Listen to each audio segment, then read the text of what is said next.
latar yang kelihatan klasik iaitu pemilihan unsur-unsur suasana sebenar daripada cerita Jong Batu. Pemilihan unsur-unsur klasik ni untuk melihatkan cerita tu lebih realistik dari segi suasana. Jadi masyarakat boleh mengamati, oh ini suasana cerita Jong Batu.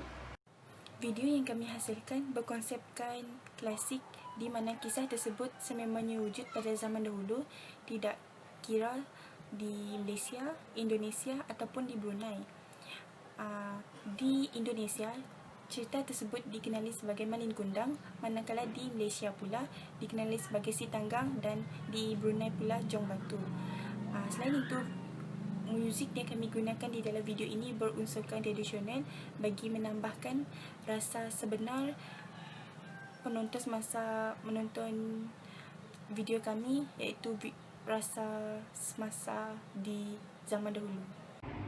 Sastra Borneo terbagi kepada pelbagai genre dan salah satu daripadanya ialah cerita-cerita rakyat yang terdapat di segenap pelosok Borneo, iaitu di Sabah, Sarawak, Brunei Darussalam dan sebahagian kawasan di Indonesia. Video kami dihasilkan dengan menceritakan cerita rakyat yang dipilih menggunakan gambar-gambar yang diperolehi daripada Google yang bertemakan hitam putih dan diceritakan oleh narator dan suara-suara lakonan oleh saya dan rakan-rakan.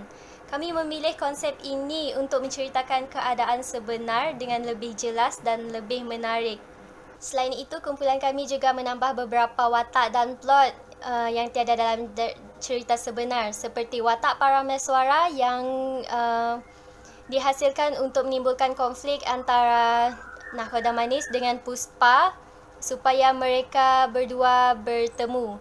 Dan selain itu, plot yang ditambah ialah plot apabila Puspa tidak menyukai ibu Nakhoda Manis untuk menghasilkan kebencian antara Nakhoda Manis terhadap ibunya.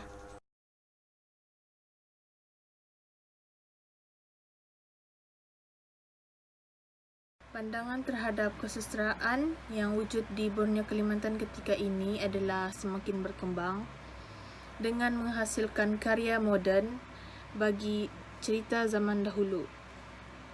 Sebagai contoh, menggunakan animasi dan unsur-unsur suasana sebenar dalam sebuah video akan menarik minat audien untuk mengamati cerita-cerita zaman dahulu. Oleh itu, budaya sesuatu masyarakat itu mudah difahami.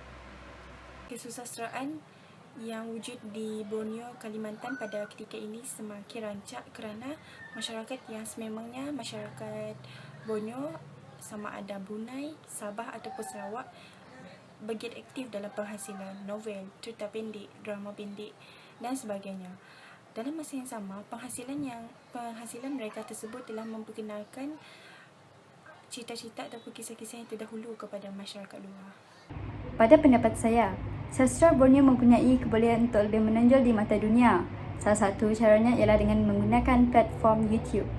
Di Malaysia sendiri, kebanyakan anak muda menggunakan platform YouTube sebagai saluran untuk menyampaikan sesuatu maklumat, berkongsi idea dan cerita-cerita menarik sama ada melalui lakonan ataupun secara naratif.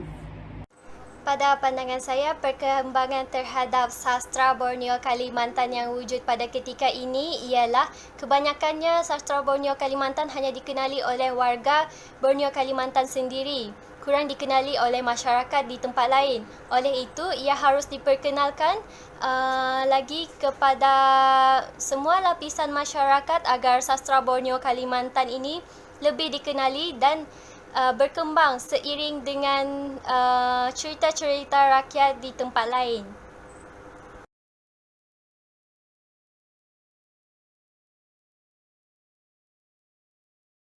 Pada pendapat saya, kesusastraan ini berkembang melalui cerita dongeng, cerita rakyat, kisah nyata yang disampaikan oleh orang tua sehingga menjadi dokumentasi untuk rujukan orang ramai.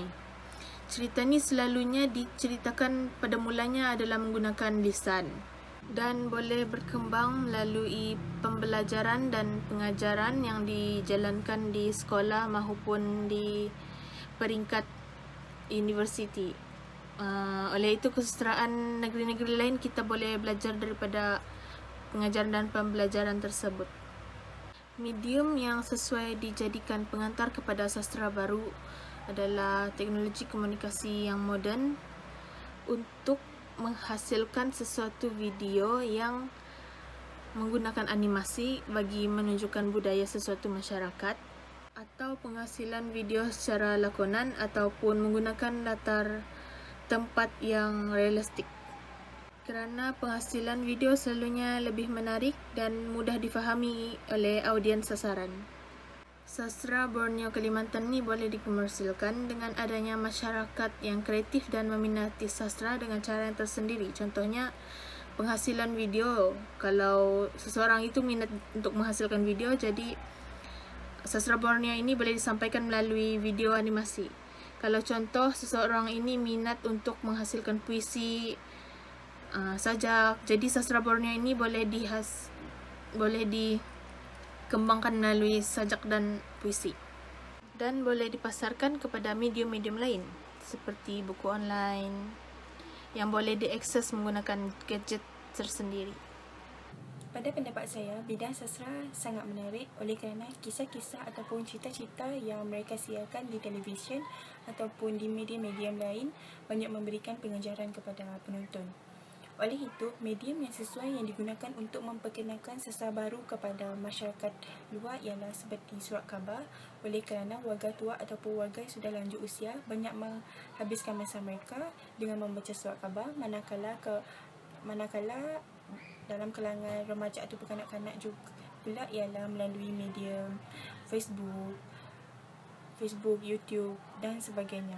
Kerana kanak-kanak ataupun remaja pada masa kini, mereka banyak meluangkan masa mereka dengan bermain YouTube ataupun Facebook. Jadi, jika digabungkan manfaat YouTube ini dengan menghasilkan cerita-cerita rakyat Borneo, masyarakat di luar negara dapat menyaksikan keunikan yang terdapat di Borneo melalui sastera itu sendiri. Ini adalah salah satu cara untuk mengkomersilkan sastera Borneo. Sastera Borneo juga mungkin boleh menempa nama di peringkat antarabangsa melalui penghasilan cerita-cerita rakyat yang menggunakan elemen universal seperti animasi ataupun komik. Penglibatan selebriti Hollywood ataupun local talent yang sudah berpengaruh di luar negara seperti Henry Golding juga berpotensi untuk membantu menaikkan sastera Borneo di peringkat antarabangsa. Pada pandangan saya, bidang sastera harus ditingkatkan lagi dan diterapkan kepada setiap individu setanding dengan bidang-bidang lain yang berkembang maju seperti bidang sains dan teknologi dan sebagainya. Terutama sekali sastera Borneo agar ia lebih dikenali ramai dengan cara diterapkan daripada zaman persekolahan lagi. Pihak yang berwajib juga memainkan peranan yang penting untuk memperkenalkan sastera Borneo kepada setiap lapisan masyarakat, seperti mengiklankan sastera di kaca-kaca televisyen. Selain itu, sastera Borneo juga mampu dikomersilkan melalui platform media sosial yang lebih dikenali ramai seperti TikTok, Instagram, Facebook dan lain-lain. Sebab platform seperti ini mempunyai banyak tontonan yang boleh menarik minat penonton terhadap sastera itu sendiri.